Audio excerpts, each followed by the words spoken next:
नमस्कार। गुरु परंपरा योग संस्थान में आपका स्वागत है। थोड़ी देर हुई उसके लिए माफी चाहता हूँ। मैं किसी खास काम में लगा हुआ था, इंस्टीट्यूट को लेकर के ही। तो आज हम लोग परीक्षा का विश्लेषण करने जा रहे हैं। जो जून अभी जो पेपर आपका हुआ है 30 जून को, उसका विश्लेषण करने जा रहे हैं। योग विषय में यूजीसी नेट के क्वेश्चंस का कौन कौन से सवाल पूछे गए हैं वो हम लोग देखते हैं। एग्जैक्ट सवाल तो अभी नहीं आया हुआ है।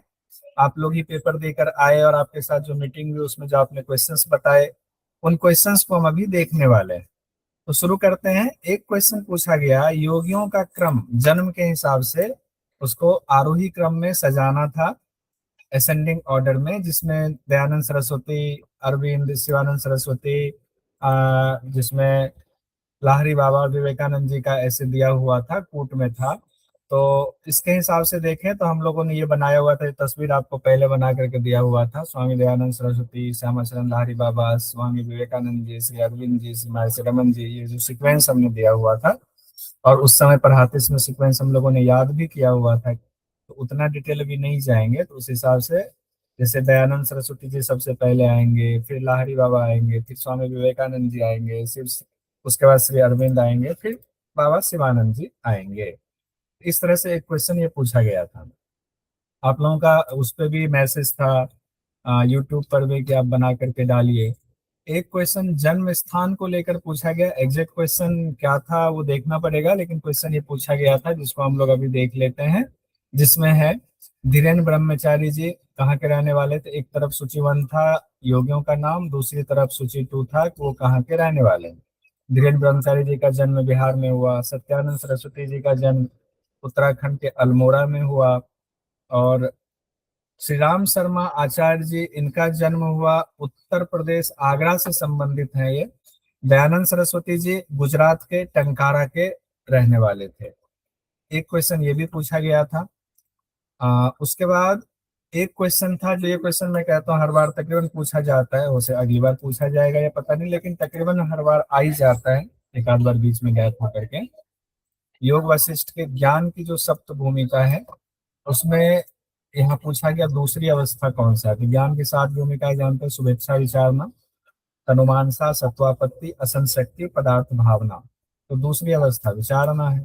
ये तो कई बार रिवीजन हुआ था अपने संस्थान में पढ़ने के दौरान। एक क्वेश्चन आया हुआ योग वासिष्ठ से, आदि व्याधि से सवाल था कि देह दुख को क्या कहते हैं। देह का दुख, इसको क्या कहते हैं। देह का दुख, तो देह दुख को व्याधि कहते हैं, मानसिक दुख को आदि कहते हैं। ये भी सिंपल क्वेश्चन था। अगला एक क्वेश्चन पूछा गया। ये क्वेश्चन 2 बार से, पिछले 2 बार से इस तरह से रिपीट हो रहा है। यूजीसी नेट सिलेबस के मुताबिक जो आपका सिलेबस है, उस सिलेबस में क्या है वो भी आपको पता होना चाहिए। तो ये भी हम लोग पहले काफी रट चुके हैं। यूनिट 2 के जो मुख्य उपनिषद हैं, उस मुख्य उपनिषद का क्रम पूछा गया। तो मुख्य उपनिषद का क्रम तो क्लास में सभी लोगों ने रटा हुआ है, जिसमें मान लीजिए 5 ऑप्शन दिया गया: बृहदारण्यक, छांदोग्य, मांडुक्य, तैतरीय, कठोपनिषद, इस तरह से दिया गया था। तो आप लोग लगा ही सकते हैं, बृहदारण्यक सबसे लास्ट में होगा, उससे पहले छांदोग्य होगा। तो हम लोगों ने सीक्वेंस लगाया: इस केनकट, प्रश्न, मुंडक, मांडुक्य, ऐत्रेय, तैत्रेय, छांदोग्य और बृहदारण्यक। तो इसमें कौन से होगा? इस केन और कट। तो इस केन है नहीं तो कट होगा पहले। इस केन कट, प्रश्न, मुंडक, मांडुक्य। प्रश्न मुंडक है नहीं, उसके बाद प्रश्न मुंडक है नहीं, मांडुक्य होगा। ऐत्रेय है नहीं, फिर तैत्रेय है, तीसरे पर होगा। फिर चौथे पर छांदोग्य होगा। और फिर 5वें पर हो जाएगा आपका बृहदारण्यक। ये सीक्वेंस होगा। ये भी हम लोगों ने बहुत याद किया हुआ है पहले। अगला एक सवाल मांडुक्य उपनिषद से पूछा गया, जिसमें वैश्वानर, तेजस, प्राग्ञ और शिव अद्वैतम, ओंकार की जो 4 मात्रा की चर्चा है, अकार, उकार, मकार और अर्धमात्रा, तो उसमें दिया गया सूची 1, सूची 2, तो सही कूट का। तो इसका तो 12 मंत्र को एक साथ संकलन करके हम लोगों ने ये पढ़ा हुआ है, सब क्लास का ही है ये जो पढ़ाया हुआ है। चेतना, शरीर, पाद, ओम मात्रा। तो देखिए, प्रथम वैश्वानर अकार, द्वितीय तेजस उकार, तृतीय प्राग्ञ मकार, चतुर्थ शिव अद्वैतम मात्रा रहित वाला है। अब हम लोग आते हैं अगले क्वेश्चन पर। घेरन संहिता से इस बार बहुत सारे सवाल पूछे, बहुत सवाल घेरन संहिता से पूछे गए। घेरन संहिता से एक सवाल आया, किस मुद्रा से बाल सफेद नहीं होते? तो मांडुकी मुद्रा सही उत्तर होगा, जिसमें कहा भी गया हुआ है कि वलितम पलितम नेव जायते नित्यम यौवनम ना कैसे जायते पाको यह कुर्यान नित्यम मांडुकिम। तो ये मांडुकी मुद्रा के लिए होगा। हालांकि महामुद्रा में भी वलितम पलितम आया हुआ है, लेकिन सभी प्रकाशन हाउस में नहीं है। केवल धाम बिहार स्कूल ऑफ योग की किताब में है, दो मुख्य में है। महामुद्रा के लाभ में भी वलितम पलितम गणित संहिता में कहा गया है, लेकिन बाकी जो और प्रकाशन हाउस की किताबें हैं उसमें नहीं है। एक क्वेश्चन पूछा गया कहाँ से, तो घेरन संहिता से, जो मैंने कहा था याद कर लीजिए। और ये क्वेश्चन पूछा गया, मैंने यही वाला ग्राफिक्स आपको बना करके दिया हुआ था, ये फोटो तस्वीर बना के ये मैंने खुद से बनाया हुआ है। दिया हुआ था कि ये जो ध्यान के दौरान बात आती है, तो ध्यान में जो स्थूल ध्यान दूसरा जो सहस्रार चक्र पर है, उसमें जो कल्पना की जाती है वो पूरी कल्पना यहाँ पर है। जिसमें कहा गया एक त्रिकोण है, एक कमल का फूल है, कमल के फूल का कमल दल है, फिर उसके बीच में त्रिकोण है। त्रिकोण में जो त्रिकोण के जो डंडियां हैं, यानी ये जो रेखाएं हैं, रेखाओं के बीज मंत्र अलग हैं, कोण के बीज मंत्र अलग हैं। इस बार कोण का बीज मंत्र पूछ दिया गया, कोण का बीज मंत्र पूछा गया। तो कोण का बीज मंत्र भी जो यहाँ से पढ़े हुए थे सभी लोगों का सही था। त्रिभुज के कोण का बीज मंत्र हलक्ष है, हलक्ष। यहाँ हमने ये तस्वीर बनाई थी, बहुत अच्छे से आप लोगों ने किया।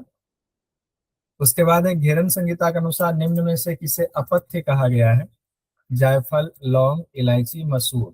तो मसूर को अपथ्य कहा गया है। जैसे इसमें देखिए हमने ये लाइन लिखा है, कुलत्थम मसूरम पांडु कुष्मांडम शाक दंडकम तुम्बी कोल कोल कपित्थम च कंठ बिल्वम पलासकम। ये सब कहा गया है कि अपथ्य है। तो अपथ्य में उसमें से एक ही कुल्थी वाला आएगा अपथ्य की श्रेणी में। पथ्य भी यहाँ हमने लिखा हुआ, जो ऊपर आएगा तो आपसे पूछ सकते हैं पथ्य कौन सा है। इसमें एलाम, इलायची, जाति यानी जायफल, लौंग है, फिर उसके बाद जम्बू है, जामुन, कठ जामुन है, हरड़ है, खजूर है, योगी भक्षण आचरित कहा गया है। उससे सवाल ये पूछा गया है। अगले सवाल पर आते हैं। घेरन संहिता के आसनों का क्रम पूछा गया। घेरन संहिता में जो 32 आसन है, सीक्वेंस पूछा गया। हम लोगों ने सीक्वेंस भी इसका देखा हुआ था। तो इसमें सही क्रम लगाने के लिए दिया गया सिंहासन, मयूरासन, वृक्षासन, गोमुखासन, सलवासन। तो सिंहासन, गोमुखासन, मयूरासन, वृक्षासन, सलवासन, ये सीक्वेंस होगा। और ये हम लोगों ने पहले पढ़ा हुआ है इस तरीके से। ये पहले का पढ़ाया हुआ का ही प्लेट आपके सामने लेकर आया हुआ है। अगला क्वेश्चन हम लोग देखते हैं, कौन कौन से आसन घेरन संहिता में वर्णित हैं 32 आसन में। अब इसमें दिया गया त्रिकोण आसन है कि नहीं, नहीं है, हम लोग जानते हैं। पर्वत आसन नहीं है, पवन मुक्त आसन नहीं है, भुजंगासन वृक्षासन है, भुजंगासन वृक्षासन है। तो नीचे कूट था, तो जो जिसमें ये दोनों है वो कूट दे देंगे। तो घेरन संहिता के अनुसार अंतिम 5 मुद्राओं का सही क्रम, तो 5 जो मुद्रा है उसका सही क्रम क्या है? अश्विनी, पासनी, काकी, मातंगी और भुजंगिनी। अश्विनी, पासनी, काकी, मातंगी और भुजंगिनी, ये 25 मुद्राओं में से 5 मुद्राओं का क्रम ये होगा। अगले सवाल पर हम लोग आते हैं। अगला सवाल है, घेरन संहिता में श्वास बाहर निकलने का जो क्रम है, जैसे सूची 1 सूची 2 का मिलान करना, किसमें कितनी श्वास बाहर जाती है? गायन में, मार्ग गमन में, सोने के वक्त, व्यायाम में। तो इसको हम लोगों ने इस तरह से बना करके पढ़ा हुआ था कि स्थूल शरीर का माप 96 अंगुल है, स्वाभाविक तौर पर वायु 12 अंगुल बाहर जाती है, गायन के दौरान 16 अंगुल जाती है, भोजन के दौरान 20 अंगुल। इसको हमने ऐसे सीक्वेंस बताया था। पहले स्वाभाविक याद कर लेंगे, फिर सुबह सुबह गायन कोई करता है, भोजन करके गायन नहीं करता है, गायन खाली पेट करता है। फिर गायन में 16 कम वाला जाएगा नहीं, 12 से ज्यादा थोड़ा सा 4 16 में चला गया, 16 से 4 गायन कर लिया, भूख लगी तो 4 20 इसमें चला गया। भोजन के बाद 100 कदम चलते हैं लोग, तो उसको 4 और बढ़ा दीजिए। और चलने के बाद रात को सो जाते हैं, तो सोने में 24 में, इसमें 30 आया हुआ, 6 बढ़ाना, तो 30 हो गया नींद में। और मैथुन में ज्यादा कहा गया, 36 कहा गया है। फिर उसके बाद व्यायाम में और अधिक कहा गया है। इस तरह से है। अब अगर आप यहाँ देखें, गायन सबसे पहले आएगा, तो गायन मान लीजिए 16 हो गया। गायन के बाद भोजन है, भोजन यहाँ है नहीं। भोजन के बाद मार्गवन, मार्गवन 24 का हो जाएगा।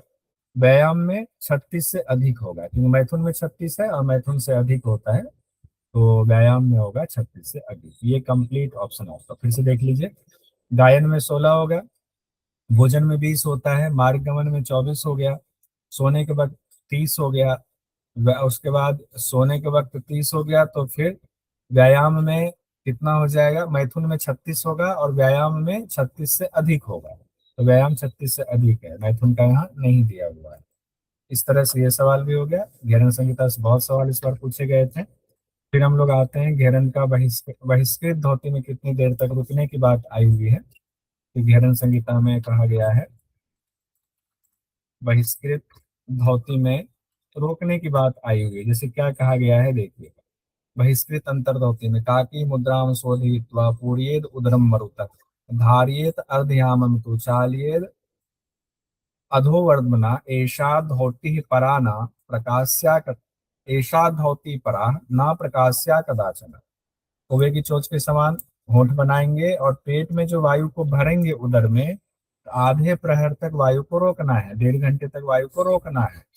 अर्धयाम कहा गया। अब यहाँ देखिए, अर्धयाम, एक याम 3 घंटे होता है, एक प्रहर भी 3 घंटे का होता है, आधा याम 1.5 घंटे का, आधा प्रहर भी 1.5 घंटे का होता है।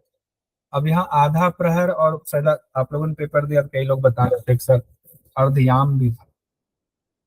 श्लोक में अर्धयाम लिखा हुआ है, ऑप्शन में आप लोगों ने बताया कि आधा प्रहर भी था और आधा याम भी था। ठीक है, एग्जैक्ट तो एमसीक्यू रूल के हिसाब से अर्धयाम ही होगा, लेकिन आप चैलेंज कर सकते हो जब दोनों का बात एक ही है, तो व्याख्या में तो शब्द को चेंज किया जा सकता है।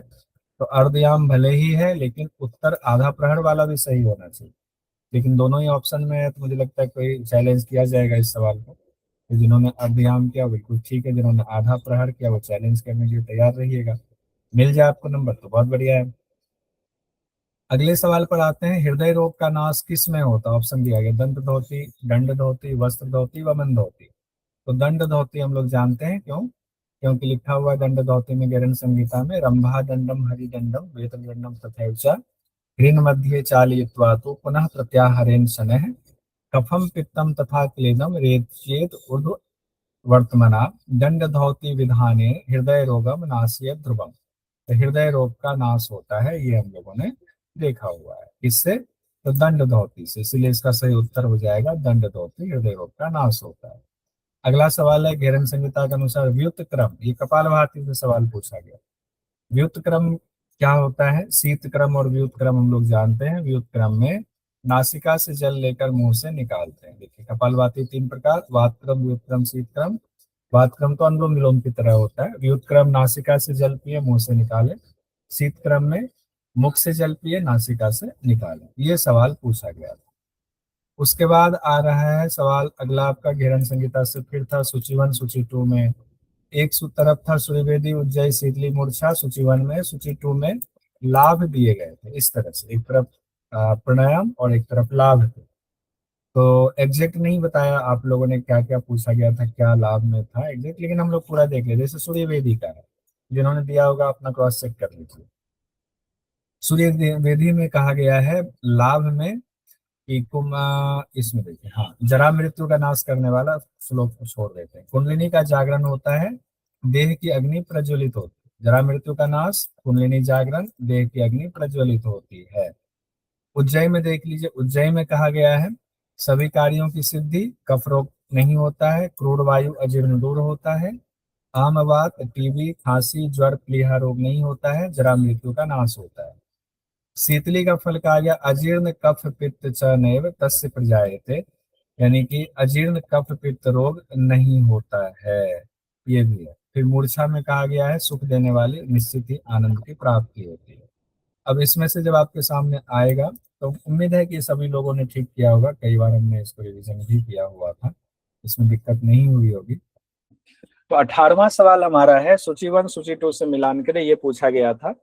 ये भी घेरन संहिता का ही सवाल है, जिसमें आप लोगों ने देखा था, जिन्होंने पेपर दिया हुआ आप ही लोगों ने बताया कि गोधूम एक तरफ था, पटोल पत्र था, नारिकेल था, पलास था, और दूसरी तरफ सूची 2 में था, सूची 2 में पथ्य, अपथ्य, अन्न और पंच साग। तो इसको जब हम सॉल्व करने लगते हैं तो इसमें कई कंफ्यूजन भी आते हैं। जैसे आपको लगेगा एक ऑप्शन के कई ऑप्शन हो सकते हैं, तो वो दिक्कत होगी। लेकिन आप हम लोग जानते हैं कि एमसीक्यू का जो रूल होता है, वो जितना आपको एरिया दिया हुआ है, जितना ऑप्शन है, उसके अंतर्गत जो मोस्ट अप्रोप्रिएट ऑप्शन है उसको चुनना है। जैसे गोधूम है तो गोधूम के लिए अन्न का इस्तेमाल होगा, गोधूम पिष्टकम वैसे लिखा हुआ है, गेहूं का आटा तो अन्न हो गया। पटोल पत्र आ जाएगा पंचसाख में, हालांकि पंचसाख नहीं है पटोल पत्र, लेकिन अगर ऑप्शन में आप लोगों ने बोला पंचसाख लिखा हुआ था तो पंचसाख था, तो पंचसाख के अंतर्गत, क्योंकि और ऑप्शन है ही नहीं। वैसे सही ऑप्शन ये है कि साख के से जुड़ा हुआ है पटोल। नारिकेल, अब बच गया दो ऑप्शन, इधर पथ्य अपथ्य, इधर बच गया नारिकेल और पलास।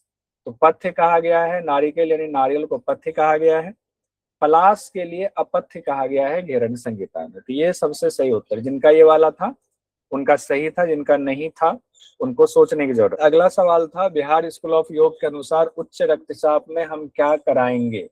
तो चार ऑप्शन आप लोगों ने बताया आया हुआ था, उज्जयी, प्लावनी, मूर्छा और भस्त्रिका। तो बिहार स्कूल ऑफ योग की किताब एक है जिसका नाम है उच्च रक्तचाप पर योग का प्रभाव, किताब का नाम ही है, और उसमें लिखा हुआ है उच्च रक्तचाप के उपचार में निम्न प्राणायामों का उपयोग होता है। एज इट इज मैंने सेंटेंस दिया है। उज्जयी उन्होंने दिया है जिसमें लिखा है शारीरिक ऊर्जा प्रवाह को विश्रांत करता है, और नारी शोधन फिर उनका है, नारी शोधन में लिखा हुआ है ऊर्जा प्रवाह को संतुलित करने हेतु करना है। ये किस में कहा हुआ है, ये उच्च रक्तचाप के लिए। तो सही उत्तर हो गया उज्जयी। सही उत्तर क्या हो गया, उज्जयी का। अगले सवाल पर आते हैं जो इस बार पूछा गया है, योग कुंडल्य के अनुसार शीतली प्राणायाम के लाभ को क्रम से लगाएं। शीतली प्राणायाम के लाभ को क्रम से लगाना है। गुल्म, प्लीह, तृषा, ज्वर और पित्त। तो देखिए योग कुंडल उपनिषद में कहा हुआ है गुल्म प्लीहा आदि कान दोषान क्षयम पित्तम ज्वरम तृषाम विषानी शीतली नाम कुंभको अयम निहंती च। यानी गुल्म, प्लीहा, पित्त, ज्वर, तृषा, विष का भी समन होता है, आदि रोगों का समन होता है, ये कहा गया है। तो सीक्वेंस ये हो गया। एक क्वेश्चन पूछा गया श्वेताश्वतर उपनिषद के अनुसार अरों के बारे में निम्न में से कौन सा सही है। अरों से संबंधित सवाल, ये भी मैंने पढ़ाया हुआ था, लेकिन मुझे उम्मीद नहीं थी कि यहाँ से सवाल पूछ दिया जाएगा। लेकिन आप लोगों के बुक में भी जो मैंने लिखी हुई बुक उसमें भी, और जो आप लोगों को पढ़ाया हुआ था उसमें भी ये दिया हुआ था, जिसमें मैंने लिखा हुआ है श्वेताश्वतर उपनिषद में शुरुआत में ही कहा है ऋषि मुनियों ने ध्यान के पश्चात देखा कि एक संसार रूपी चक्र है, वह 3 घेरों वाला है, 16 सिर वाला, 50 अरों वाला, सहायक अरों वाला, 20 सहायक अरों वाला, 6 अष्टक वाला, अनेक रूपों वाले, एक ही पास से युक्त, मार्ग के 3 भेद वाले, और 2 निमित्त और मोह रूपी नाभि वाले। ये आया हुआ है। और अब इसमें देखिए ऑप्शन में क्या हुआ, 50 अरे, 20 अरे नहीं है, 20 सहायक अरे लिखा हुआ जरूर है, तो 50 अरे। क्वेश्चन किस तरह से पूछा गया था मुझे नहीं पता है, वो आप लोगों को ज्यादा आइडिया होगा। तो 50 अरे तो एग्जैक्ट है ही, 20 अरे नहीं, 20 सहायक अरे है। अगर कूट वाला था तो ये 2 आ जाएगा। तो आप लोग देख लीजिएगा इसमें से क्या है। अगला सवाल है योग चूड़ामणि उपनिषद के अनुसार बिंदु के रंग। तो देखिए योग चूड़ामणि उपनिषद में कहा गया है सफेद और लाल 2 वर्ण का बिंदु होता है, सफेद और लाल। तो ऑप्शन में क्या था, फिर कूट की बात आई हुई थी, तो ऑप्शन था लाल, पीला, काला, सफेद, भूरा। तो इसमें कौन सा होगा, लाल और सफेद होगा, लाल और सफेद वाला, ये ऑप्शन हो गया। योग चूड़ामणि उपनिषद से पूछा गया सवाल, प्राणायाम पातकम मन की धारणा करना प्रत्याहार आसन से दृढ़ता, इससे संबंधित कुछ सवाल था। एग्जैक्ट सवाल आप लोग नहीं बताया था आप लोगों ने, तो मैंने पूरा ही रख दिया हुआ है इसको। बार बार मैं ये कहता था कि ये इंपॉर्टेंट है, ये इंपॉर्टेंट नोट वहीं का, आपके नोट्स में भी ये लिखा हुआ है, एज इट इज वहीं से कॉपी पेस्ट किया है। इसमें था प्राणायाम, ये आसन से, आसने निजमन्ति, शारीरिक रोग समाप्त होंगे। प्राणायाम के लिए कहा गया प्राणायामेन पातकम, पापों का नाश होता है। प्रत्याहार से कहा गया मानस रोग खत्म होता है, विकारम मानसम योगी प्रत्याहारेन मुंचति। फिर धारणा से है मन धैर्यवान बनता है, धारणा भी मनोधैर्यम याति। अब यहाँ से अलग है ये ध्यान के लिए, ध्यान के लिए कहा गया है याति चैतन्यम उद्भूतम, यानी चेतना शक्ति का साक्षात्कार होता है। इससे संबंधित सवाल पहले भी पूछा गया है, अब भी हमें ध्यान रखना पड़ेगा। उसके बाद है विष्णु ग्रंथि का भेदन किस अवस्था में होता है। विष्णु ग्रंथि का भेदन इतना आसान सवाल पूछा, सभी लोगों को पता है 4 अवस्था है, आरंभा, घटा, परिचय, निष्पत्ति। आरंभावस्था, घटावस्था में ब्रह्म ग्रंथि विष्णु ग्रंथि का क्रम से भेदन होता है, परिचय अवस्था में किसी ग्रंथि का भेदन नहीं, निष्पत्ति अवस्था में अंत में जाकर के रुद्र ग्रंथि का भेदन होता है। विष्णु ग्रंथि का पूछा जा रहा है यहाँ, तो घटा अवस्था सही उत्तर होगा। इतना आसान सवाल पूछा गया। अभी तक में जो सवाल हमने लिखा है, नहीं एक भी सवाल ऐसा मिला जो नहीं पूछा गया। हाँ, एक दो सवाल जरूर ऐसा है जो आउट ऑफ सिलेबस भी है, वो भी देखेंगे। निम्न का सही क्रम बताए, ये भी कितना आसान सवाल है। आरंभावस्था, घटा, परिचय, निष्पत्ति अवस्था का क्रम पूछ लिया था। इस पर रुकने की जरूरत है क्या? आप लोग कहेंगे नहीं, 50 बार तो पढ़ चुके हैं। अगला सवाल योग बीज से। योग बीज से बहुत कम सवाल पूछे जाते रहे, इस बार 2 सवाल योग बीज से पूछे गए हैं। एक सवाल पूछा गया ये योग बीज में योग की परिभाषा, इसको हमने एमसीक्यू में भी आपसे कई बार करवाया हुआ है, एमसीक्यू में भी आया हुआ है। योग की परिभाषा तो क्या कहा गया योग बीज में? योग की परिभाषा, जो प्राण अपान का मिलन है, जो रज और रेत का मिलन है, सूर्य और चंद्र का मिलन है, जो जीवात्मा परमात्मा का मिलन है, यही जो परस्पर विरोधी द्वंद्व है, जो द्वंद्व है उसका जब मिलन हो जाता है तो उसको योग कहते हैं, उसको योग कहते हैं। 4 चीजें कही गई है, यहाँ 5 चीजें दी गई हैं, उसमें से 3 चीजें योग बीज के हिसाब से सही थी। तो 2 ऑप्शन मुझे नहीं पता कि और क्या था, तो फूट लगाना था। इनको मैंने कई बार ये रिवीजन कराया था, कोई ये नहीं कह सकते कि रिवीजन आपने नहीं कराया था। एक सवाल और पूछा गया, योग बीज के अनुसार शिवजी ने मुक्ति का कौन सा उपाय बताया? ये भी योग बीज में पहला ही सवाल था योग बीज का, नाथ मार्ग सिद्ध मार्ग वाला था। बद्धा येन विमुच्यन्ते नाथ मार्ग गतः परम, नाथ मार्ग है, ये भी आसानी से आप लोगों ने दे दिया होगा। छांदोग्य उद्गीत का क्रम पूछा गया था, ये हमारी बुक में भी है, हमने पढ़ाया भी था कि उद्गीत 3 पार्ट में टूटता है, या 3 पार्ट में उसको विच्छेद कर सकते हैं, उत, गी और थ। जिसमें उत में कौन कौन सी चीजें आती हैं, गी में क्या आती हैं, थ में क्या। तो क्या किया इस बार क्वेश्चन में, इसमें से ले लिया 5 चीजों को, द्यो, अंतरिक्ष, पृथ्वी, अग्नि और ऋग्वेद। द्यो, अंतरिक्ष, पृथ्वी, अग्नि, ऋग्वेद, 5 चीजें ले ली और इन 5 चीजों को कहा क्रम से लगाए। तो उत वाला पहले आएगा, गी वाला बाद में, थ वाला बाद में आएगा। गी थ से 3 चीजें ले लिया, पृथ्वी अग्नि ऋग्वेद, पृथ्वी अग्नि ऋग्वेद ले लिया, द्यो ले लिया आपका उत से, अंतरिक्ष ले लिया आपका गी से। तो ये क्वेश्चन भी इस तरह से, इतना गहराई से क्वेश्चन इस बार पूछा गया था। देखिए, रुकिए मैं मैसेज डाल देता हूँ, जिनको ज्वाइन करना आ सकते हैं तो देख लीजिए। हाँ, ये क्वेश्चन था, नाद बिंदु के अनुसार ओंकार के 12 मात्राओं में से कौन से हैं? ये सवाल तो कई बार आया हुआ था, फिर से इस बार आया, सभी लोगों ने किया हुआ था। इसमें आप लोगों ने बताया 3 तो याद है, 2 याद नहीं है, 2 इससे संबंधित नहीं होगा तो याद नहीं होगा, वैष्णवी, सांकरी, महती वाला। तो इस सवाल में 5 ऑप्शन था, जिसमें से 3 सही होगा। तो हमने ये कहा हुआ था, निमोनिक हमने पढ़ा हुआ था, घोषणा हुई, विद्युत चली गई, बच्चे पतंग उड़ाने लगे वायु वेग से, नाम कमाया ऐन्द्री वैष्णवी सांकरी ने, महती माता ने बुलाया धृति नारी वैष्णवी आ जाओ। इसको पूरा डिटेल में हम लोगों ने पढ़ा हुआ है, तो बहुत ज्यादा इसको करने की जरूरत नहीं है अभी यहाँ पर। उसके बाद 30वां एक सवाल जो आप लोगों ने लिखवाया था, नाद बिंदु उपनिषद के अनुसार आ उ मा वाला और अर्धमात्रा वाला जो है, उसमें ओंकार मात्राओं का देवताओं का क्रम वो पूछा गया था, जिसमें कि ये क्वेश्चन पिछले बार भी पूछा गया था, यानी दिसंबर 25 में भी आया हुआ था, और ये क्वेश्चन जून 26 में भी अभी आया हुआ है, बस पूछने का तरीका थोड़ा बदल गया था। तो यही वाला हम लोगों ने मंत्र देखा था, आग्नेयी प्रथमा मात्रा वायव्येशा तथा परा, भानुमंडल संकासा भवेन मात्रा ततोपरा, परमा च अर्धमात्रा या वानुनी तम विदुर्बुधा। तो इसमें था आग्नेयी को प्रथम मात्रा कहा गया, वायु को उसके बाद द्वितीय मात्रा कहा गया है, भानुमंडल यानी सूर्य मंडल संकासा को कहा गया है तीसरी मात्रा, और अर्धमात्रा वारुणी को कहा गया है। तो उस हिसाब से आप यहाँ जोड़ सकते हैं, अग्नि प्रथम मात्रा, वायु द्वितीय मात्रा हो गए, वरुण जो है अर्धमात्रा हो गए, भानुमंडल यानी कि भानुमंडल संकासा सूर्यमंडल तृतीय मात्रा हो गए। इससे संबंधित सवाल आया हुआ था। कितने आसान सवाल हैं अभी तक, तो आप देख रहे हैं जितने सवाल सब पढ़ाया हुआ सवाल ही आया हुआ है। एक क्वेश्चन ये कितना आसान पूछा गया, नाद बिंदु के अनुसार पक्षी का कंठ किस लोक से संबंधित है? आप बताइए। तपोलोक से संबंधित, और ऊपर हो गया भ्रिकुटी हो गया सत्यलोक। इतना आसान सवाल इस तरह से पढ़ाया हुआ था, यही वो तस्वीर है जिसको देख करके पढ़ाया हुआ था।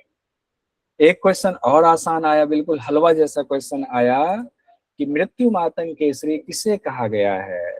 तो मृत्यु मातंग केसरी किसको कहा गया? उद्यानवंद को कहा गया है, उद्यानवंद को। ये बहुत आसान था। हाँ, अगर इसमें शिव संगीता से रिलेटेड होता तो थोड़ी सी दिक्कत जरूर होती कि शिव संगीता से दिया हुआ है तो उसमें खिचड़ी वाला मामला जुड़ जाता है। ऐसा कुछ दिया नहीं और ऑप्शन भी ऐसा नहीं है, तो उद्यान बंद जो है ये सही उत्तर है। क्वेश्चन एक आया, योग तत्व उपनिषद के अनुसार सूची 1 सूची 2 का मिलान करें, जिसमें पंच तत्व को शरीर के स्थान से मिलन करना था। तो 5 तत्व जैसे कि दिया हुआ है इसमें, पृथ्वी जल अग्नि वायु आकाश, ये 5 तत्व था और इसका हम लोगों ने यही वाला तस्वीर पढ़ा हुआ था। इसमें अग्नि वाला छोड़ करके बाकी चारों तत्व दिया है और स्थान दिया हुआ है, यही ऑप्शन दिया हुआ है। इस ऑप्शन के हिसाब से देखिए, पृथ्वी का हम लोगों ने पढ़ा हुआ था, पैर से लेकर घुटने तक पृथ्वी का स्थान है। जल का कहा हुआ, घुटने से गुदा तक जल का है। फिर जो है जल के बाद अग्नि वाला छूट गया, फिर वायु का है, हृदय से भ्रिकुटी तक वायु का है। वैसे अग्नि वाला गुदा से हृदय तक अग्नि आता है। आकाश वाला भ्रिकुटी से मूर्धा तक फिर आकाश का स्थान बताया गया है। ये भी आप लोगों ने सही कर लिया होगा, उम्मीद है सब लोगों का सही हुआ होगा। एक क्वेश्चन और आसान पूछा गया, योग तत्व उपनिषद में किसने किसको ज्ञान दिया? तो भगवान विष्णु ने ब्रह्मा भगवान को दिया था, ये तस्वीर के साथ हम लोगों ने पढ़ा हुआ था, बुक में भी पहले ही पेज में उसका है। भगवान विष्णु की तस्वीर है, ब्रह्मा भगवान की तस्वीर है, उन्होंने ज्ञान दिया, ऐसा तस्वीर से जा रहा है। एक सवाल पूछा गया, शिव संहिता के अनुसार महामुद्रा की विधि क्या है? अब शिव संहिता के अनुसार पूछ दिया, थोड़े से हम लोग घबरा जाते हैं। तो इसमें देखिए, गुरु विधि में हमने आपको पढ़ाया था, वहीं से एज इट इज कॉपी किया हुआ है। स्टेप 1 स्टेप 2 स्टेप 3 हमने ऐसे ही लिखा हुआ था कि गुरु के निर्देश के प्रति आदर रखते हुए बाएं पैर की एड़ी से योनि स्थान को दृढ़ता से दबाएं, फैले हुए दाहिने पैर को दोनों हाथों से पकड़े, शरीर के नव द्वार को बंद कर थोड़ी हृदय पर लगा दें, सुषुम्ना में चित्त को स्थिर कर वायु की साधना करें। अब क्वेश्चन में क्या था, जिन्होंने पेपर दिया उनको ज्यादा पता होगा, मुझे आइडिया नहीं है, इस बार मैंने पेपर नहीं दिया है। दिसंबर का मैं पेपर दूंगा, मैं भी दूंगा, तो क्वेश्चन और उसको विश्लेषण करने में आसानी होगी। एक क्वेश्चन ये भी आया बहुत आसान, इस पर भी हमने बिल्कुल इंपॉर्टेंट मार्क कराया था आपको कि घेरन संहिता में प्राणायाम से पहले क्या करना चाहिए। तो यहाँ पर ये है, देखिए, आदौ स्थानम तथा कालम मिताहारम तथा परम नारी शुद्धि तथा पश्चात प्राणायामम च साधयेत। तो स्थान काल और मिताहार ये पहले होगा, स्थान काल मिताहार, उसके बाद नारी शुद्धि फिर प्राणायाम। ऑप्शन क्या था वो आपको याद होगा तो ठीक है। इसमें 4 चीजें हैं, प्राणायाम से पहले 4 चीजें देखनी है। प्राणायाम के अभ्यास के लिए सबसे पहले क्या है, काल, स्थान, फिर काल, फिर मिताहार, फिर नारी शुद्धि, तब प्राणायाम। तो ये सीक्वेंस हम लोगों ने पढ़ा हुआ था। एक क्वेश्चन पूछा गया था, हठ प्रदीपिका के अनुसार समाधि के पर्यायवाची हैं, समाधि के पर्यायवाची। अब इसमें से कंफ्यूजन वाली स्थिति हो जाती है, ये 2 पर आकर कांटा टिकने लगता है कि अद्वैत और कैवल्य में से कौन सा होगा, जबकि चुनना आपको एक ही है। तो जब हम लोगों ने पढ़ा हुआ था तो इस मंत्र को पूरा पढ़ा था कि राजयोग समाधिश्च च उन्मनी च मनो उन्मनी अमृतत्वम लयस्तत्वम शून्या शून्यम परम पदम। यानी राजयोग समाधि उन्मनी मनो उन्मनी अमृतत्व लय तत्व शून्या शून्य और परम पद, ये हो गए समाधि के पर्यायवाची। फिर था कि अमनस्कम तथा द्वैतम तथा अद्वैतम, द्वैतम या अद्वैतम, निरालंबम निरंजनम, जीवन मुक्तिश्च सहजातुर्या चैत्य एक वाचका। अब इसमें है अमनस्क अद्वैत निरालंब निरंजन जीवन मुक्ति सहजा और तुर्या, ये समाधि का पर्यायवाची है। इसमें कहीं भी कैवल्य नहीं है, अद्वैत है। तो देखिए इसमें सिर्फ अद्वैत होगा, इसमें कैवल्य नहीं है, मंत्र योग नहीं है, द्वैत नहीं है। ये क्वेश्चन भी आप लोग सही करके आए होंगे, उम्मीद है। एक क्वेश्चन और पूछा गया, हठ प्रदीपिका के अनुसार सिद्ध योगी के नाम। तो सिद्ध योगी के नाम हम लोगों ने 33 गुरुओं के नाम, ये तो आप लोगों को नेहा जी ने भी करवाया, नीतू जी ने भी करवाया, मैंने भी क्लास में करवाया। श्री आदिनाथ मत्स्येंद्र सावरानंद भैरवाह चौरंगी मीने गोरक्ष विरूपाक्ष विलेशयाह मंथानो भैरवो योगी सिद्धिर्बुद्ध सकंथड़ी कोरंटकः सुरानंदः सिद्धिपादश्च चर्पटी कानेरी पूज्यपादस्य नित्यनाथो निरंजनः कपाली बिंदुनाथस्य काकचंडीश्वर आह्वयः अल्लामः प्रभुदेवस्य घोड़ाचोली चटिंटिणिः भानुकी नारदेवश्च खंडः कापालिक तथा। अब इतने नाम यहाँ हो गए 33। अब इसी में से क्वेश्चन 2 तरीके से आता है, कौन से हैं कौन से नहीं हैं। तो दोनों ही क्वेश्चन, ये भी आपका आसानी से हो गया होगा, इस तरह से क्वेश्चन ये आया हुआ था। एक क्वेश्चन था प्रश्न उपनिषद में से कि सुकेशा किनके पुत्र हैं। सुकेशा किनके पुत्र हैं, ये हम लोगों ने जब प्रश्न उपनिषद पढ़ रहे थे शुरुआत में ही पढ़ा हुआ था। सुकेशा भारद्वाज ऋषि के पुत्र है। सुकेशा किनके पुत्र हैं? भारद्वाज ऋषि के पुत्र हैं। पातंजल योग दर्शन से क्वेश्चन आया, दृक् और दर्शन शक्ति का एक हो जाना क्या कहलाता है? ये दूसरे अध्याय का यानी साधन पाद का छठा सूत्र था। दृग् दर्शन शक्तयोर एकात्मता इव अस्मिता। तो दृक् शक्ति दर्शन शक्ति का जब एकता होती है, दोनों की, दोनों मिल जाते हैं, तो उसी को अस्मिता कहा जाता है। उसी को अस्मिता। अस्मिता क्या है? तो हम लोगों ने पढ़ा हुआ था, अविद्या, अस्मिता, राग, द्वेष, अभिनिवेश, पंच क्लेश। तो पंच क्लेश में एक अस्मिता है। तो अस्मिता की व्याख्या करते समय, परिभाषा देते समय द्वितीय पाद के छठे सूत्र में ये बात कही गई। अगला है 41वां सवाल, विक्षेप सहभोग की सूत्र संख्या क्या है? हम लोग जानते हैं कि अंतराय को विक्षेप कहा जाता है। अंतराय 9 बताए गए हैं, समाधिपाद में ही चर्चा है। 30वें सूत्र में अंतराय की चर्चा है और 30वें सूत्र के बाद 31वें सूत्र में विक्षेप सहभोग की चर्चा है। विक्षेप सहभोग 5 हो गए, तो ये 31वां है। लेकिन ये ध्यान रखना पड़ेगा, हमने इस बार इस तरह से पढ़ाया था कि मंत्र संख्या भी दिया था हमने। फिर उसके बाद आते हैं अंतराय का 5वां नंबर क्या है। देखिए 30वें सूत्र से फिर सवाल पूछ दिया गया, यानी 30वां 31वां दोनों सूत्र से सवाल पूछा है। अंतराय भी याद किया था हम लोगों ने, व्याध स्थान संशय, प्रमाद आलस्य अविरति, भ्रांति दर्शन, अलब्ध भूमिकत्व, अनवस्थित तत्वानी। नेहा जी ने भी याद कराया था मंत्र चैंटिंग में सूत्र के दौरान। तो इसमें 5वें नंबर पर क्या होगा? आलस्य होगा। तो आलस्य अगर कर गए होंगे याद करने में, तो ये वाला छूट गया होगा सर। अब अगला सवाल है, क्लेश कर्म की निवृत्ति किससे होती है? क्लेश कर्म की निवृत्ति होती है धर्ममेघ समाधि से। कैवल्यपाद का सवाल आ गया। जब धर्मिक समाधि हो जाती है, उसके ठीक बाद ये है, ततः क्लेश कर्म निवृत्ति है। ततः क्लेश कर्म निवृत्ति है, उसमें लिखा हुआ है। उसके बाद अगला सवाल ये पूछा गया था, चित्त शुद्धि के लिए कौन कौन से उपाय हैं? मुझे नहीं पता कि सवाल एग्जैक्टली कैसे पूछा गया था, लेकिन क्वेश्चन ये वाला आया हुआ था, आप लोगों ने बताया। तो हमने टेबल बना करके आपको ये पढ़ाया हुआ था कि पहले चित्त शुद्धि, फिर चित्त को स्थिर करने के उपाय 33वें सूत्र से लेकर के 39वें सूत्र तक में ये बताया गया। और किस पाद में बताया गया है? तो ये आपको समाधि पाद में ही बताया गया।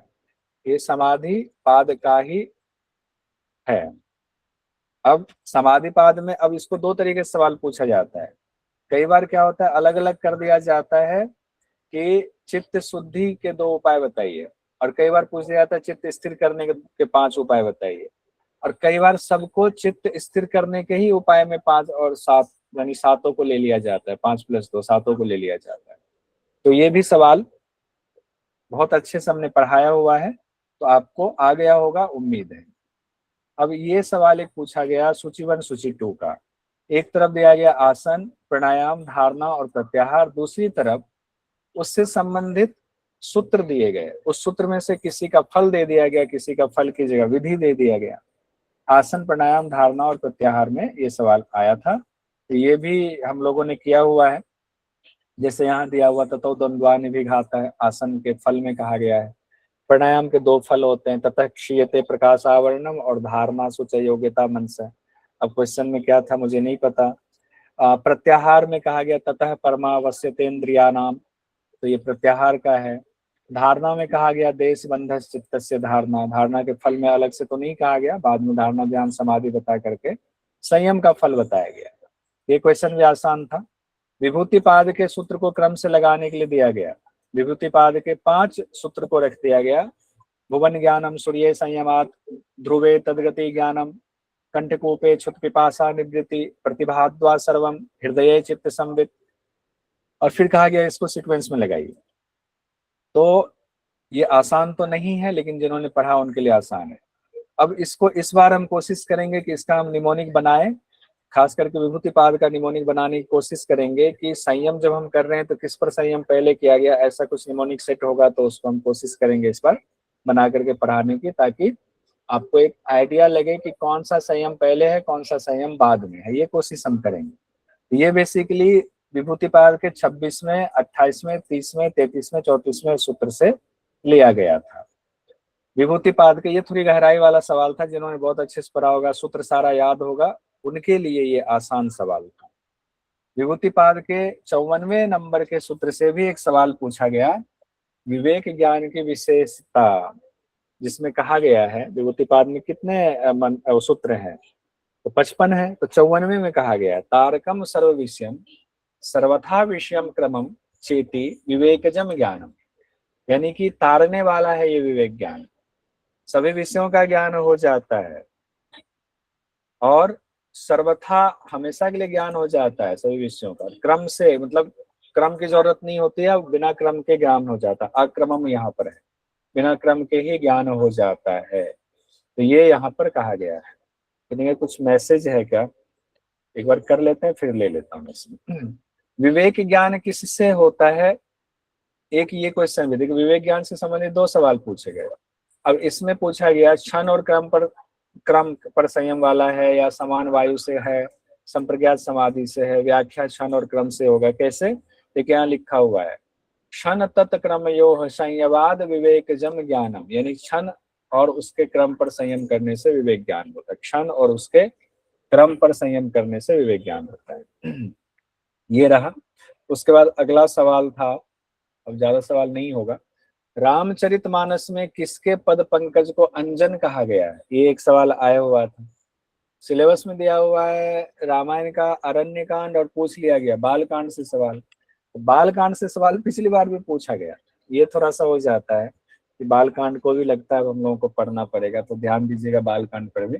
गुरु के बारे में कहा गया है, बाल कांड में है गुरुपद रज मृदु मंजुल अंजन कहा गया है, तो इसका पूरा अगर आप पढ़ेंगे भावार्थ है, श्री गुरु महाराज के चरणों की रज कोमल और सुंदर नयन अमृत अंजन है, यानी अंजन मतलब होता है आंख में लगाने वाला जो काजल है उसकी चर्चा हो रही है, तो नेत्रों के दोष को दूर करने वाला है, तो यहीं से सवाल था, ये गुरु के लिए ये बात कही गई। रामचरितमानस से तो नहीं, लेकिन रामायण से, यानी कि वाल्मीकि रामायण से एक सवाल पूछ दिया गया। अब तक हम लोग रामायण पढ़ते थे, रामचरितमानस का नहीं पढ़ाता था, और इस बार सवाल पूछ दिया गया, अरण्य कांड का सवाल पूछा, वो भी वाल्मीकि रामायण से, कितने सर्ग हैं, तो सर्ग तो वाल्मीकि रामायण में है, रामचरितमानस में सर्ग की जगह जो है चौपाई और दोहा है, अध्याय को ऐसे बांटा गया है, तो 75 सर्ग है अरण्य कांड में, तो थोड़ा सा और हम लोगों को विस्तार करना पड़ेगा रामायण को। सिद्ध सिद्धांत पद्धति के सवाल था, जो मैंने बोला हुआ था सवाल उसी से है, लेकिन याद कौन करे, जैसे कुल पंचक से सवाल एक पूछा गया, फिर सवाल पूछा गया शक्ति पंचक से सवाल पूछा गया, कुल पंचक, शक्ति पंचक और मन के गुण में अंतःकरण पंचक, तीनों ही मैंने बोला था इंपॉर्टेंट है, और तीनों से ही सवाल पूछा गया है।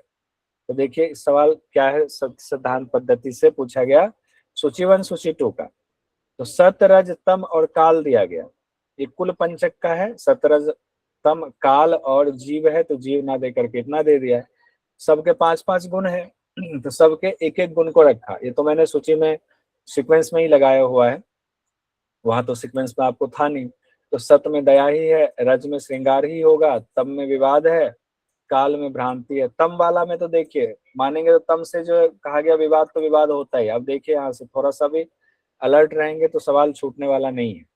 जैसे कि सत्व है, सत्व में क्या है, अच्छे भाव होंगे, दया धर्म क्रिया भक्ति श्रद्धा वाले भाव होंगे। अब रज में क्या है, रज में क्या, चंचलता का भाव होता है, हम दान कर रहे हैं तो उसका प्रचार कर रहे हैं, ऐसा दान नहीं होता है कि दान दिया किसी को पता ना चले, दान करके प्रचार करना रज में आ जाता है। भोग करना है, खूब पैसा है तो मर्सिडीज भी खरीदेंगे, अच्छे अच्छे कपड़े भी करेंगे, खूब बढ़िया श्रृंगार करेंगे, खूब महंगे कपड़े खरीदेंगे, एकदम सोना चांदी खरीदेंगे, वस्तु का संग्रह भी करेंगे, स्वार्थ संग्रह भी होगा, ये सब रज से संबंधित। अभी जो दिमाग खोल के बैठेंगे, जिनको रज और सत का कॉन्सेप्ट समझ में आता है, उनके लिए बहुत आसान था ये। तम है, तम में देखिए क्या होता है, विवाद, तम तामसिक प्रवृत्ति का, जो मांस मदिरा खाता रहता है वो सब क्या करता है, विवाद करेगा, कलह करेगा, शोक मनाएगा, वध और हत्या उनसे संबंधित है, वंचन और ठगना है, झूठ बोलेगा, ठगेगा आपको, ये सब चीजें तम वालों का है। जब कभी हमारे मन में ऐसी चीजें आए, सोचे कि तम हावी है, तम जो हमेशा हावी है, उनकी यही स्थिति होगी। और काल वाला भी आसान है, कलना कल्पना भ्रांति प्रमाद अनर्थ, ये काल में कहा गया है। फिर उसका जीव की अवस्था कही गई, जागृत स्वप्न सुसुप्ति तुरीय और तुरीयातीत अवस्था, उस हिसाब से अगर मिलाएंगे इसको बहुत आसान है, रज वाला श्रृंगार से मिल जाएगा, तुरंत मिल जाएगा, सत वाला दया पे आ जाएगा, तुरंत आ जाएगा। तम वाला विवाद में तुरंत आ गया। काल वाला उसके बाद बच गया तो भ्रांति में आ गया वो। तो इस तरह से सवाल पूछा गया है। उसके बाद एक सवाल पूछा गया, आशा तृष्णा स्पृह कांक्षा मिथ्या को क्रम से लगाया। ये सवाल शक्ति पंचक के अंतर्गत है। शक्ति पंचक में कहा गया है शक्ति पंचक 5 है, इच्छा क्रिया माया प्रकृतिवाद। तो प्रकृति का जो गुण है 5 गुण, उससे सवाल पूछ दिया। थोड़ा गहराई वाला सवाल ये है। लेकिन मैंने बोला था शक्ति पंचक व्यक्ति पंचक इंपॉर्टेंट है, तो जिन्होंने इसको इंपॉर्टेंट मान के थोड़ा पढ़ा होगा उनको दिक्कत नहीं आई होगी आशा तृष्णा स्पृहा कांक्षा मिथ्या को करने में। एक सवाल पूछा गया, मन के गुण कौन कौन से हैं? मूर्छा जड़ता मनन शांति वैराग्य। अब ये सवाल कहाँ से है? ये अंतःकरण पंचक में 5 गुण बताए गए हैं। अंतःकरण पंचक में क्या होता है? मन बुद्धि अहंकार चित्त चैतन्य। इंपॉर्टेंट था। मन में कहा गया संकल्प विकल्प मूर्छा जड़ता मनन। संकल्प विकल्प मूर्छा जड़ता और मनन, ये सब 5 गुण मन के ही है। यहाँ मूर्छा जड़ता मनन दिया गया। शांति केवल है, ये नहीं होगा। तो ये इसमें कूट वाला ऑप्शन था कि कूट का चयन करें, सही कूट का। अब सही कूट में क्या क्या था वो तो नहीं पता, चयन करे तो जो सही कूट जिसमें मूर्छा जड़ता मनन होगा वो आपके लिए सही है। एक सवाल और देखिए, कितना आसान सवाल पूछा गया। षट संपत्ति से एक सवाल आया, निम्न में से कौन षट संपत्ति में आएगा? अब यहाँ 5 चीजें दे दी, ये 5 चीजें दी हुई है। अब इसमें से कौन से हैं? हम जानते हैं षट संपत्ति है सम दम उपरति तितिक्षा श्रद्धा समाधान। सम दम उपरति तितिक्षा श्रद्धा समाधान। देखिए, समाधान है, श्रद्धा है, उपरति है, मनन और विवेक नहीं है। ये दो नहीं होगा, जिसमें श्रद्धा समाधान उपरति होगा वो होगा। तो एक क्वेश्चन था। अच्छा, एक क्वेश्चन गीता से ये भी था, यात यामम शब्द किसके लिए इस्तेमाल किया गया है? तो यात यामम शब्द तामसिक आहार के लिए, यानी ये क्वेश्चन था सात्विक राजसिक तामसिक आहार से संबंधित ये सवाल था। तो सात्विक आहार, राजसिक आहार, तामसिक आहार। तो तामसिक आहार में यात यामम कहा गया, गतरसम कहा गया, पूतिन प्रियोसितम। इससे एक और सवाल भी आया हुआ था जो आप लोगों ने बताया, एग्जैक्ट नहीं बताया तो मैं लिख नहीं पाया, जिसमें शायद सूची 1 सूची 2 का या और कुछ ऐसा था जो आप लोगों ने बताया था कि आहार से क्वेश्चन एक और आया हुआ था। हाँ जी सर। हाँ आया था ना, एक हाँ क्वेश्चन जी था सर, सारे श्वेता गुण सुंदर। थे, मिक्स करके दिए थे। जैसे हाँ, गतरसम दिया है, कटु दिया, तीनों में से मिक्स करके, तो हमें उस सीक्वेंस में लगाना था। उस सीक्वेंस में तो यानी कि एक का सूची 1 सूची 2 में 2-3 चीजें दे दिया, कौन सा सत से कौन सा रत से। ठीक, अच्छी बात। ऐसा क्वेश्चन भी था। श्वेता सुतर उपनिषद में योग के प्राथमिक लक्षण में नहीं है। अब ये क्वेश्चन भी मैंने कई बार कराया हुआ था, और ये क्वेश्चन कई बार पूछा गया है। तो पीवाईक्यू के दौरान भी ये क्वेश्चन कई बार हुआ था। जिन्होंने पूरा लिया था लाइव क्लास या रिकॉर्डिंग पूरा सुना होगा, उनको पता है कि हमने इसके साथ पढ़ाया हुआ था। लघुत्तम आरोग्यम अलोलुप्तम वर्ण प्रसादम स्वर सौष्ठवम च गंध शुभो मूत्र पुरुषम अल्पम योग प्रवृत्ति प्रथमाम वदंते। ये योग प्रवृत्ति के प्राथमिक लक्षण कहेंगे। लाघवता, आरोग्यता, विषयासक्ति की निवृत्ति, शारीरिक वर्ण उज्ज्वल, स्वर मधुर, शरीर से खुशबू आने लगती है और मलमूत्र कम हो जाता है। योग प्रवृत्ति के ये प्राथमिक लक्षण कहे गए हैं। अब यहाँ पर आरोग्यता, लाघवता, आसक्ति रहित है, मोक्ष की प्राप्ति नहीं है, तो यहाँ नहीं ही पूछा जा रहा है। कई बार ये सवाल भी कंफ्यूज करता है, नहीं वाला है तो नहीं पर ध्यान तो टिका के रखना पड़ेगा। तो ये अलर्ट रहिएगा आगे के लिए भी। अब है क्रेनियल नर्व का सीक्वेंस पूछा गया था। अब मुझे नहीं पता कैसे क्वेश्चन था। 12 क्रेनियल नर्व होते हैं, हम लोगों ने कहा था। हम लोग फैक्ट्री में गए चश्मा पहन के, वहां पर हम लोगों ने मशीन देखी। फिर ट्रॉक ट्राई मशीन की आवाज आ रही थी, ट्रॉक ट्राई ट्रॉक ट्राई। और जो है फिर एब्डुसेंट हमने कहा था, फिर फेशियल। इसको हमने उस समय निमोनिक बना करके पढ़ा हुआ था, याद होगा। फिर ऑडिटरी है, जिसको वेस्टिब्यूलोकॉक्लियर कहा गया जाता है, वेस्टिब्यूलोकॉक्लियर नर्व्स। फिर जो है ये ऑडिटरी के लिए होता है, कान के लिए। जब कान पढ़ रहे थे हम लोग तब भी पढ़ रहे थे।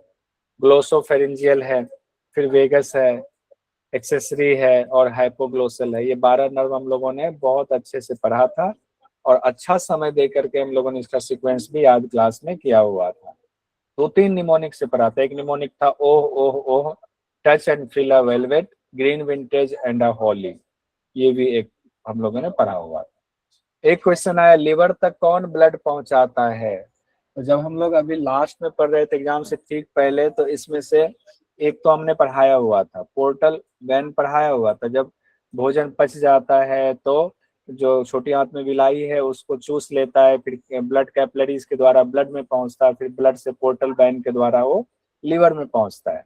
एक तो इसका, इसमें कूट का ऑप्शन था, 5 दिया तो 2 लेना था, इसमें से पोर्टल वेन एक था और एक दूसरा था इसमें हेपेटिक आर्टरी। हेपेटिक आर्टरी दोनों का अलग अलग काम है।